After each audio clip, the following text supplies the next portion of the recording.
Bonsoir. Bonsoir. Et tout d'abord, merci pour votre présence à cette conférence dédiée aux questions que vous ne vous posez peut-être pas, mais auxquelles je réponds quand même. Mon premier livre est sorti en 1995. Beaucoup de gens me disaient que c'était des textes qu'on voyait bien en café, qu'on voyait bien sur scène, quoi. Et puis, ce qui fait que l'idée a fait son chemin petit à petit. Et puis après, j'ai cherché une comédienne. Et puis après, une copine m'a dit mais toi, tu pourrais le faire. La copine en question étant Caroline Loeb, qui a assuré la mise en scène. On a commencé à travailler là-dessus. Et voilà comment les choses se sont faites petit à petit, quoi. J'ai pioché des textes dans deux essais dont l'un s'appelle « Et encore je me retiens » comme le spectacle, l'autre s'appelle « Même pas mal », paru en 2009, et aussi des choses que j'ai rajoutées pour les textes là pour les rendre cohérents les uns avec les autres. Mais pour commencer, ôtez-moi d'un doute. Vous trouvez ça normal, une femme médecin? Oui. Avocate? Oui. Comédienne? Oui. Députée? Oui. Vous trouvez légitime qu'elle dispose de l'argent qu'elle gagne? Oui. Eh bien alors vous êtes féministe. Peut-être à la manière de Monsieur Jourdain qui faisait de la prose sans le savoir, mais vous êtes féministe. Le mot féminisme a une mauvaise presse alors que je crois que tout le monde est féministe, à de très rares exceptions près. C'est-à-dire que le féminisme, ça veut juste dire égalité des chances. Et c'est tout.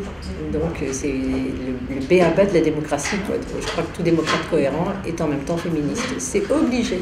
Un coureur est un athlète. Une coureuse est une saute au paf.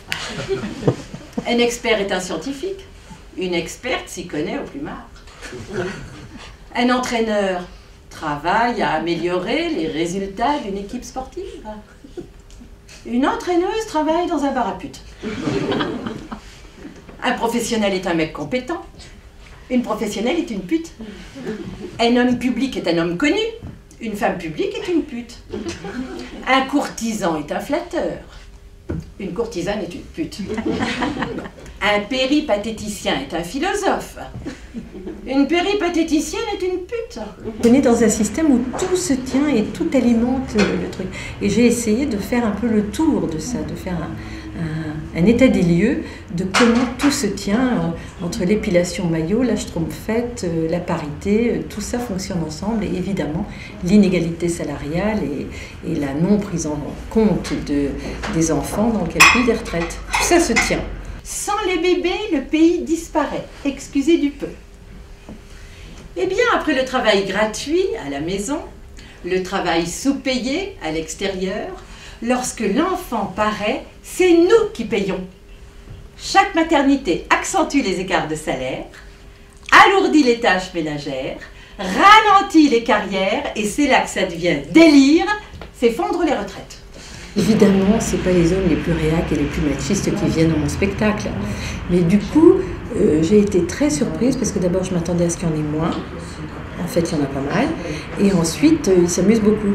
Ils voient tout de suite qu'on n'en a pas après eux, que le discours n'est pas dirigé contre eux du tout. Donc, ils se détendent et ils s'amusent beaucoup. Et en fait, comme je les mets un peu en boîte aussi avec le sport et tout ça, ça les amuse énormément, quoi. D'ailleurs, les hommes et les femmes ne rient pas au même moment. La solitude, c'est quand on est sans homme. Ça peut donc pas arriver à un homme, puisqu'il est déjà au moins avec lui-même. Une femme est seule. Un homme n'est jamais seul. C'est libre qu'il est libre. Faut pas confondre. Si soi-même on s'amuse, on donne à voir quelque chose qui est amusant et qui est distrayant, et que ce faisant, on fait réfléchir intelligemment. Je pense que l'humour fait tout passer. Je pense que par l'humour, on fait passer des idées qui peuvent peut-être avoir l'air rébarbatives de l'extérieur. Et je pense que pour faire passer de l'humour, il faut d'abord s'amuser soi. Commencer par se faire plaisir à soi. Ce qui n'est pas forcément dans la grande tradition de ce qu'on attend des femmes. Donc voilà, prendre du plaisir pour les femmes, c'est déjà en soi réflexionner.